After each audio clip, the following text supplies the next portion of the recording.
Hi bro, வேலை தொலைவிட்டு இருக்கீங்களா? ஒரு நல்ல வேலை இருக்கு, வரீங்களா? நல்ல பேச்சு திறமை இருக்கா உங்ககிட்ட? அது போதும். கஸ்டமர் கேட்கிற கேள்விக்கு பொறுமையா தெளிவா பதில் சொல்லுவீங்களா? அப்போ புடிங்க கையில 15,000 ஃபிக்ஸட் சேலரி பிளஸ் செம்மையான கமிஷன். அது மட்டும் இல்லைங்க, ஏசி அகாமடேஷன், தங்குமிடம், ஆல் டைம் ஃபுட்டு, நான்வெஜ்ஜோட எல்லாமே ஃப்ரீ.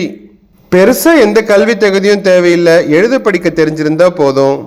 இது நம்ம தாளம் ayurvedic sound healing retreat and spa கொடுக்கிற அற்புதமான வேலை வாய்ப்பு. இங்க வேலையா இருக்காதுங்க, ஜாலியா இருக்கும். வேலை ஏற்காட்டில் மற்றும் ஈரோட்டிலும் இருக்கும். உங்க போட்டோ, பேரு, ஊரு, முகவரியோட ஒரு வாட்ஸ்அப் அனுப்புங்க. இனிமே என்ன, நல்ல வேலை இருக்கு, ஜாலி தான்.